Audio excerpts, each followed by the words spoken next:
वज़ीर-ए-आज़म नरेंद्र मोदी ने video conferencing के जरिए तकरीबन 2000 रेलवे प्रोजेक्टों, 1500 रोड, ओवरब्रिज और अंडरपास का किया इफ्तिताह। तेजी के साथ बुनियादी ढांचे की तरक्की के स्केल और स्पीड को पीएम ने बताया नया वर्क कल्चर। पीएम ने कहा कि मुल्क में बनाए जा रहे अमृत भारत स्टेशन शहरों की है पहचान। वज़ीर-ए-आज़म नरेंद्र मोदी ने नई दिल्ली के भारत मंडपम में टेक्सटाइल सेक्टर के महाकुंभ भारत टेक्स 2024 का किया आगाज। कहा, विकसित भारत की तामीर में टेक्सटाइल शोबे के ताउन को मजीद बढ़ाने के लिए हम बहुत वसी पैमाने पर कर रहे हैं काम।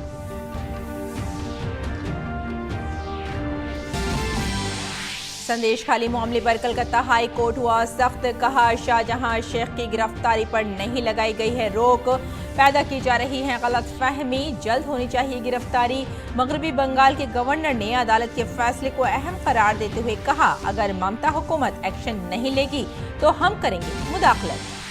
ज्ञानवापी केस में इलाहाबाद हाई कोर्ट का बड़ा फैसला। कहा, व्यास तहखाने में बाकायदगी से जारी रहेगी पूजा, मुस्लिम फरीक की दरख्वास्त मुस्तरद।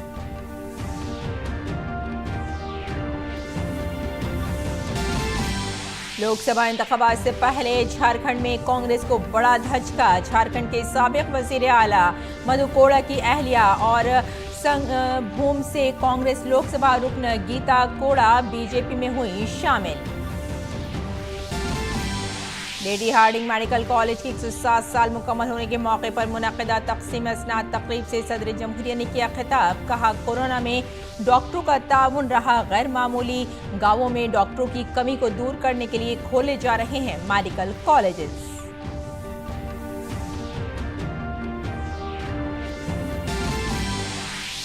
और रांची टेस्ट में भारत ने 5 विकेट से हासिल की जीत। भारतीय टीम ने 5 विकेट खोकर किया हदफ हासिल।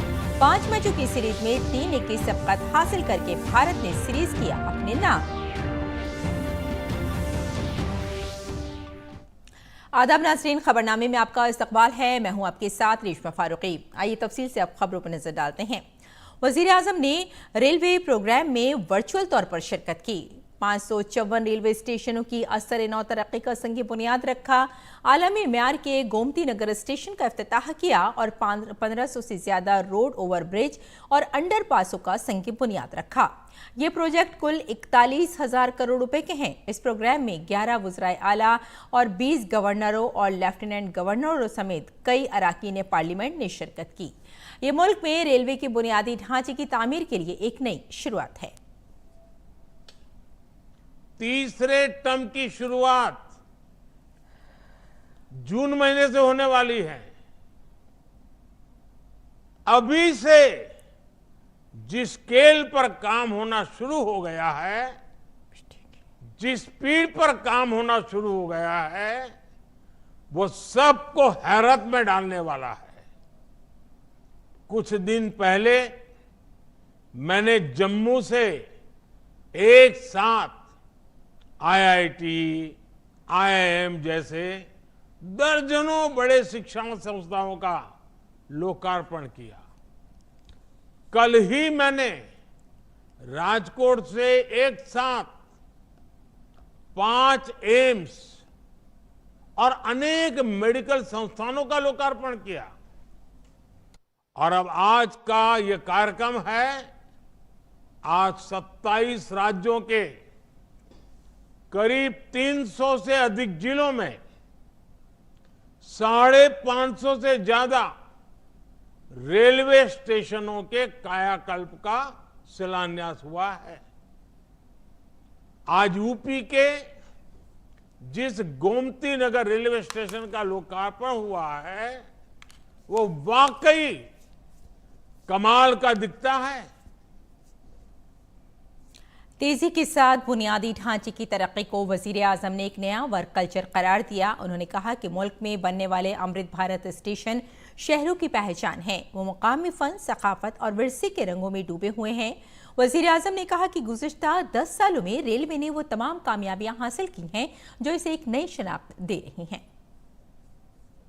दशकों तक रेलवे को हमारे यहाँ की स्वार्थ भरी राजनीति का शिकार होना पड़ा, लेकिन अब भारतीय रेलवे देशवासियों के लिए ईज ऑफ ट्रैवल का मुख्य आधार बन रही है। जिस रेलवे के हमेशा घाटे में होने का रोना रोया जाता था, आज वो रेलवे परिवर्तन के सबसे बड़े दौर से गुजर रही है। उन्होंने बताया कि आज रेलवे का बजट 2.5 लाख करोड़ रुपए है। ये सलाहियत उस वक्त और बढ़ेगी जब भारत दुनिया की तीसरी सबसे बड़ी मईशत बन जाएगा। तब नौजवानों के पास स्टार्टअप और रोजगार के ज्यादा मौके होंगे, सरमायाकारी के नए इम्कानात होंगे। वजीर आजम ने कहा, ये सब इसलिए मुमकिन हुआ है क्योंकि मौजूदा हुकूमत ने घपले और लूटमार रोक दी है। नदी नहर में पानी चाहे कितना भी क्यों न हो, अगर मेड़ टूटी हुई हो तो किसान के खेत तक बहुत ही कम पानी पहुंचेगा। इसी तरह बजट चाहे कितना भी बड़ा हो, अगर घोटाले होते रहे, बेईमानी होती रहे, तो जमीन पर उस बजट का असर कभी नहीं दिखता। बीते 10 वर्षों में हमने बड़े बड़े घोटालों को, सरकारी पैसे की लूट को बचाया है। आज जम्मू कश्मीर से लेकर नॉर्थ ईस्ट तक ऐसे स्थानों तक भी भारतीय रेल पहुंच रही है जहां लोगों ने कभी कल्पना भी नहीं की थी। वजीर आजम नरेंद्र मोदी ने प्रगति मैदान में वाक़े भारत मंडपम में global textile expo Bharat Tex 2024 का इफ्तिताह किया। उन्होंने माहौल दोस्त कपड़ों और रिसाइकिल शुदा कपड़ों से मुताल्लिक़ नुमाइश देखी। एक्सपो में दुनिया के 100 ममालिक शिरकत कर रहे हैं। इसके साथ साथ जदीद टेक्नोलॉजी और बढ़ती हुई तलब को पूरा करने के लिए नई इजादात को भी जगह दी गई है। वजीर आजम ने कहा कि भारत में टेक्सटाइल की सनत में FDI पिछले 10 सालों में दोगुनी हो गई है। भारत टैक्स का ये सूत्र भारत के गौरवशाली इतिहास को आज की प्रतिभा से जोड़ रहा है। भारत टैक्स का ये सूत्र टेक्नोलॉजी को ट्रेडिशन के संग पिरो रहा है। भारत टैक्स का ये सूत्र स्टाइल, सस्टेनेबिलिटी, स्केल और स्किल के साथ इन सबको एक साथ लाने का सूत्र है।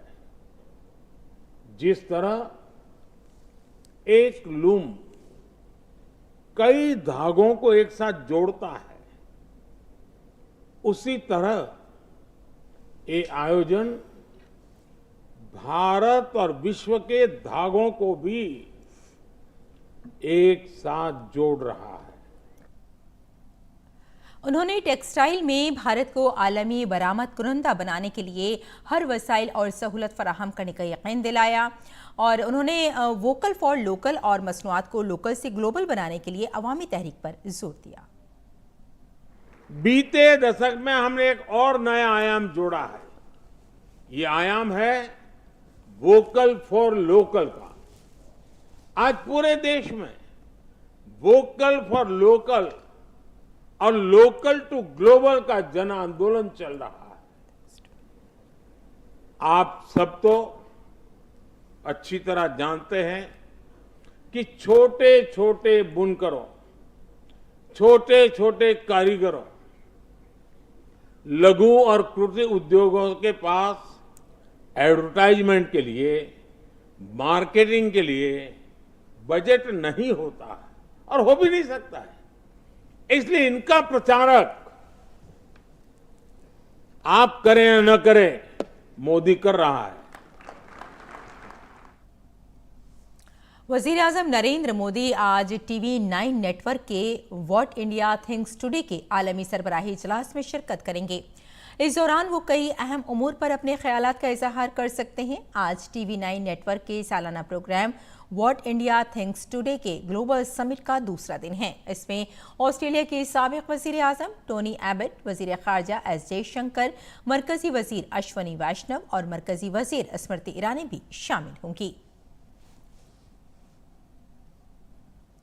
और मरकजी वजीर दाखिला अमित शाह आज मरकज के ज़ेर इंतज़ाम इलाके दमन और दादर नगर हवेली के दौरे पर हैं। वजीर दाखिला अमित शाह ने दमन में वजारत दाखिला की पार्लिमानी मुशावरती कमेटी की मीटिंग की सदारत की। मीटिंग में पार्लिमानी मुशावरती कमेटी के 14 अरकान पार्लियामेंट और जम्मू कश्मीर के अहदेदारों समेत दीगर अहदेदार मौजूद थे। मुशावरती कमेटी की meeting central armed police force और जम्मू कश्मीर की तरक्की के मौजू पर हुई थी।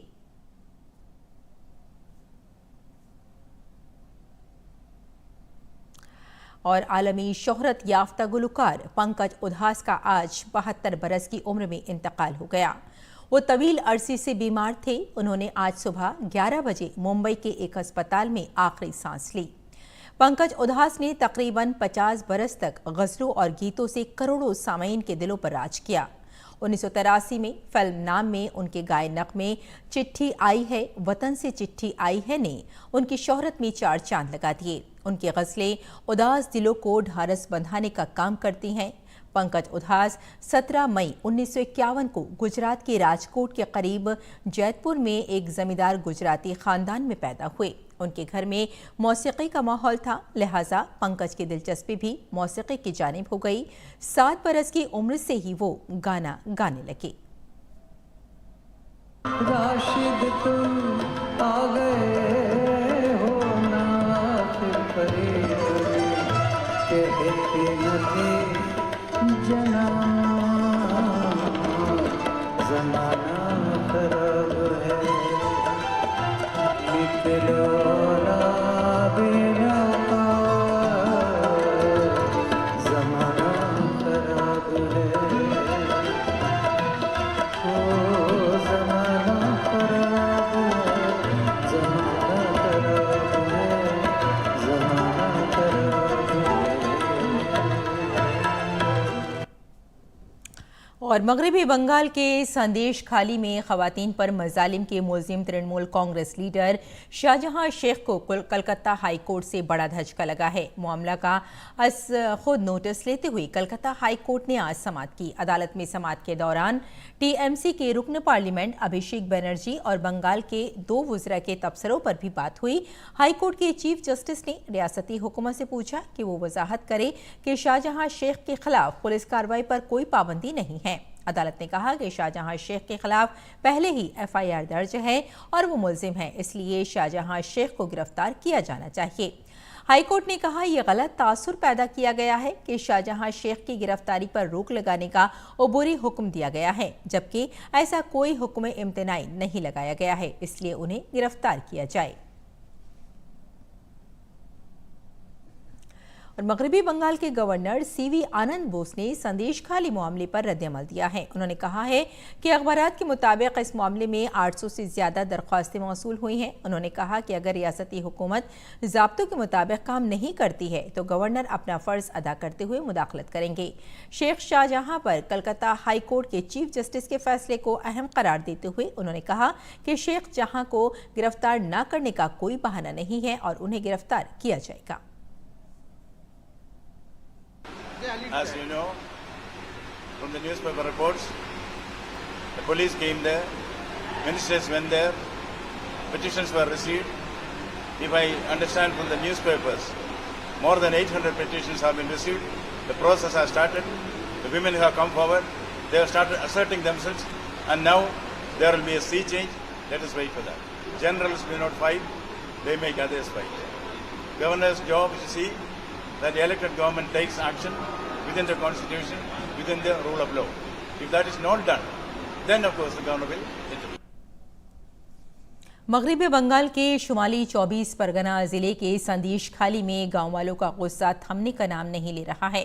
गांव वाले संदेश खाली में एक के बाद एक टीएमसी लीडरों की गिरफ्तारी का मुतालबा कर रहे हैं। अब खवातीन का गुस्सा टीएमसी लीडर शंकर सरदार के खिलाफ देखा जा रहा है। पीर को गांव की खवातीन ने तृणमूल लीडर के खिलाफ एहतजाज किया। इस दौरान पुलिस को भी गांव में गश्त करते देखा गया। गांव के लोग टीएमसी लीडर शंकर सरदार की गिरफ्तारी का मुतालबा कर रहे हैं। इधर दिल्ली के वजीर आला अरविंद केजरीवाल के ईडी के सम्मन पर आज भी पेश न होने पर मरकजी वजीर मुमलिकत मीनाक्षी लेखी ने कहा कि अरविंद केजरीवाल खुद को इंतशार पसंद कहने वाले शख्स हैं। उन्होंने आवाम के साथ धोखा किया है। ऐसे लोगों का जो इलाज होता है वो अथॉरिटी करेगी। ये तो एनार्किस्ट अपने आप को कहने वाले व्यक्ति हैं जो कि राजनीति में कह कर आए थे कि एनार्किस्ट हैं और लगातार जो धोखे की राजनीति है वही इन्होंने की। मतलब धोखा ही दिया, राजनीति नहीं कहूंगी, मैं कहूंगी दिल्ली की जनता को धोखा दिया है। दिल्ली की जनता को आज भी धोखा दे रहे हैं। लेकिन ऐसे लोगों का जो इलाज होना है वो अथॉरिटीज अपने आप समय देख के करेंगी। बीजेपी के तर्जुमान शहजाद पूनावाला ने दिल्ली जल बोर्ड घोटाले पर दिल्ली के वजीर आला अरविंद केजरीवाल को निशाना बनाते हुए कहा कि दिल्ली जल बोर्ड बदउनवानी और गैर कानूनी सरगर्मियों का अड्डा बन चुकी है। आज दिल्ली जल बोर्ड पर जो कर्जा 20,000 करोड़ से कम का था, 2021-22-23 आते आते दिल्ली जल बोर्ड पर 80,000 करोड़ का कर्जा है। तो आज तक इसको ठीक क्यों नहीं कर पाए? ये ठीक इसलिए नहीं कर पाए, ये इसलिए घाटे में है दिल्ली जल बोर्ड, क्योंकि बार बार दिल्ली जल बोर्ड के माध्यम से एसटीपी टेंडर प्लांट का हो या अलग अलग इस प्रकार के कॉन्ट्रैक्ट हो, उन कॉन्ट्रैक्ट्स की असली कीमत मानो 100 करोड़ है तो उसको इन्फ्लेट करके 500 करोड़, 600 करोड़, 700 करोड़, 1000 करोड़ करके अपने चहीते कॉन्ट्रैक्टर को दिलवाना, बीच में घूस लेना और दिल्ली की जनता के पैसों के माध्यम से ये दिल्ली जल बोर्ड के घोटाले में दिल्ली जल बोर्ड के नुकसान की भरपाई करने का ये एक sophisticated one time super scam का स्कीम है। किसानों की तहरीक की वजह से आम लोगों की जिंदगी बुरी तरह मुतासिर हो रही है। उत्तर प्रदेश के मेरठ में किसानों ने ट्रैक्टर की जंजीर बनाकर तकरीबन 5 घंटे तक एहतजाज किया। मेरठ में किसानों ने कौमी शाहराह पर तकरीबन 6 मकामात पर ट्रैक्टर पार्क करके एहतजाज किया। इस एहतजाज के बायस शाहराह का आधा हिस्सा बंद हो गया, जिसकी वजह से आम लोगों को काफी परेशानियों का सामना करना पड़ा।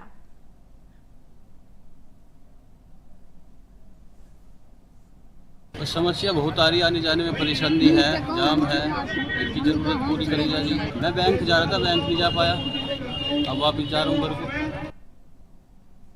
एमएसपी की गारंटी समेत किसानों के मुख्तलिफ मुतालबात को पूरा करने दिल्ली कूच कर रहे पंजाब के किसानों की हिमायत में भारतीय किसान यूनियन ने कौमी शाहराह के आधे हिस्से को जाम कर दिया है। किसानों ने मेरठ में नेशनल हाईवे पर 6 मकामात पर ट्रैक्टर खड़े कर दिए हैं। इसमें NH 58 पर 5 मकामात पर ट्रैफिक आधा बंद है और साथ ही कंकरखेड़ा में कैलाशी अस्पताल के सामने भारतीय किसान यूनियन के जिला सदर अनुराग चौधरी की क़यादत में भारतीय किसान यूनियन के कारकुनों ने ट्रैक्टर ट्रॉली लगाकर शाहराह को निसफ हिस्सा बंद कर दिया। आने जाने वाली गाड़ियों को हाईवे की दूसरी तरफ मोड़ दिया गया है।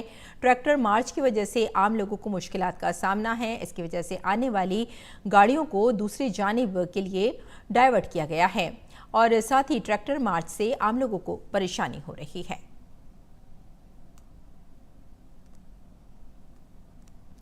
और सदर द्रौपदी मुर्मू ने लेडी हार्डिंग मेडिकल कॉलेज के 107वें कन्वोकेशन से खिताब किया। इस दौरान सदर ने कोरोना के दौर में सेहत की देखभाल करने वाले पेशेवर अफराद के बेमिसाल ताउन की तारीफ की। सदर जमहूरिया ने कहा कि हुकूमत हिंद ने तिब्बी तालीम को वुसअत देने के लिए कई इक़दाम किए हैं। इसके साथ ही उन्होंने मरकजी हुकूमत की तरफ से चलाई जा रही सेहत स्कीमों का भी जिक्र किया। कन्वोकेशन की तकरीब के दौरान 600 से ज़ायद तालिबात को डिग्रियां और मेडल से नवाजा गया।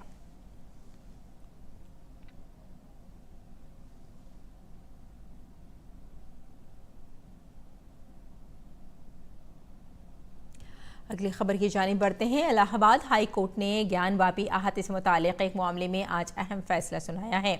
इसके तहत व्यास तहखाने में पूजा जारी रहेगी। इलाहाबाद हाई कोर्ट के जस्टिस रोहित रंजन अग्रवाल की अदालत ने यह फैसला सुनाया है। दरअसल वाराणसी के जिला जज के काशी विश्वनाथ मंदिर ट्रस्ट को पूजा का हक देने के हुक्म के खिलाफ अंजुमन इंतजामिया मस्जिद कमेटी की ये पहली अपील थी, जिसे आज हाई कोर्ट ने मनसूख कर दिया। इससे कबल अदालत ने फरीकैन के दरमियान तवील बहस के बाद फैसला महफूज कर लिया था।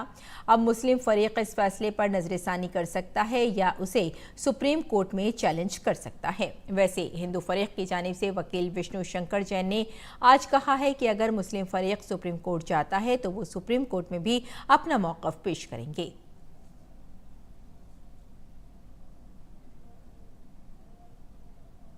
आज माननीय इलाहाबाद हाईकोर्ट ने जो अंजुमन इंतजामिया की दोनों याचिकाएं थी, फर्स्ट अपील फ्रॉम ऑर्डर, जिसमें उन्होंने 17 जनवरी के ऑर्डर को चैलेंज किया था और 31 जनवरी के ऑर्डर को चैलेंज किया था, आज वो दोनों याचिकाएं माननीय इलाहाबाद हाईकोर्ट ने डिसमिस कर दी हैं।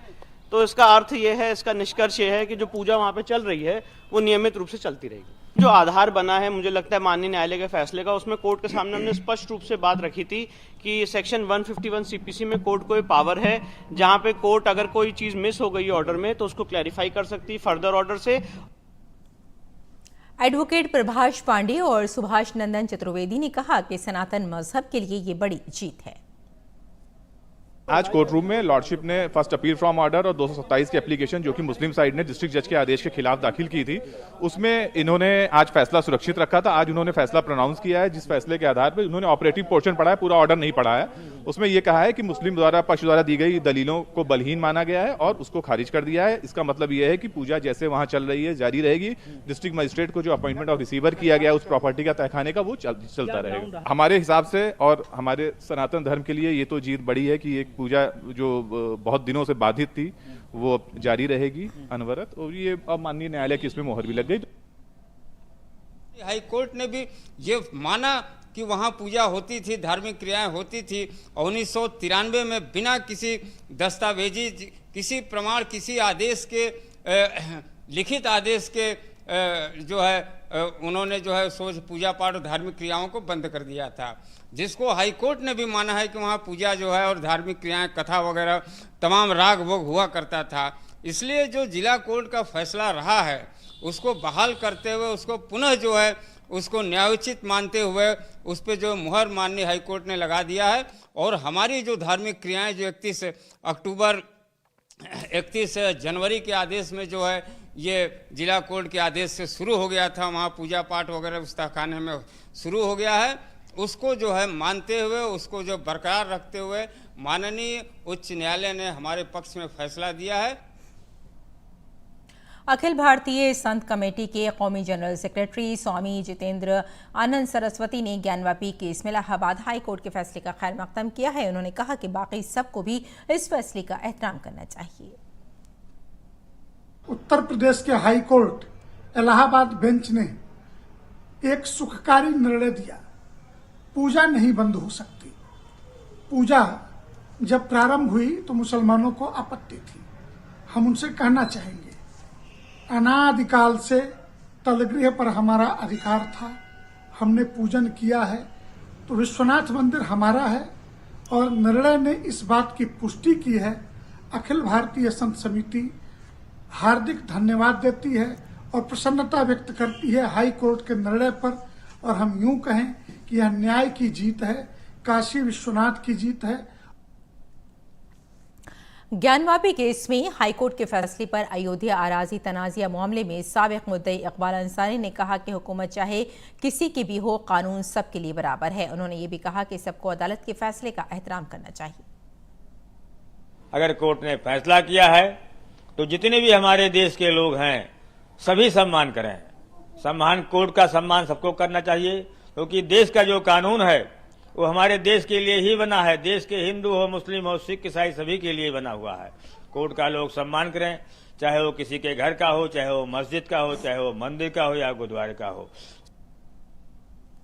झारखंड के साबिक वजीर आला मधु कोड़ा की अहलिया और संगभूम से कांग्रेस की रुकन पार्लियामेंट गीता कोड़ा आज बीजेपी में शामिल हो गई हैं। रांची में बीजेपी के रियासती दफ्तर में बीजेपी के रियासती सदर बाबूलाल मरांडी की मौजूदगी में कांग्रेस की रुकन पार्लियामेंट गीता कोड़ा बीजेपी में शामिल हो गई। रियासती सदर बाबूलाल मरांडी ने उन्हें बैलेट पहनाकर पार्टी में इस्तकबाल किया। लोकसभा इंतखाबात से ऐन कबल झारखंड में कांग्रेस के लिए ये एक बड़ा धचका है। ख्याल किया जा रहा है कि गीता कोड़ा के बीजेपी में शामिल होने से कोल्हान में बीजेपी मजबूत हो जाएगी। भारत और इंग्लैंड के दरमियान रांची में खेला गया चौथा टेस्ट भारत ने 5 विकेट से जीत लिया है। इस जीत के साथ ही भारत ने 5 मैचों की सीरीज में 3-1 की बढ़तरी हासिल कर ली है। भारत टीम ने जीत के लिए 192 रन का हदफ 5 विकेट के नुकसान पर हासिल कर लिया। रोहित शर्मा और यशस्वी जायसवाल ने भारत को शानदार आगाज फराहम किया और पहले विकेट के लिए 93 रन जोड़े। यशस्वी जायसवाल 37 रन बनाने के बाद आउट हुए, वहीं रोहित शर्मा अपनी निस्फ सेंचुरी मुकम्मल करने में कामयाब रहे। रोहित शर्मा 55 रन बनाने के बाद आउट हुए। इसके बाद शोएब बशीर ने भारत की जानिब से 3 तेज विकेटें लेकर मैच को सनसनीखेज बना दिया। ताहम शुभमन गिल और ध्रुव जुरैल ने मोहतात अंदाज में बल्लेबाजी की और भारत को फतेह से हमकिनार किया। शुभमन 52 और ध्रुव जुरैल 39 रन बनाकर नॉट आउट रहे। इंग्लैंड की पहले इनिंग्स में 353 रन के जवाब में भारत ने पहले इनिंग्स में 307 रन बनाए थे। इंग्लैंड की टीम अपनी दूसरी इनिंग में सिर्फ 145 रन ही बना सकी। तो नाज़रीन, खबरनामे में फिलहाल इतना ही। इजाजत दें, आदाब।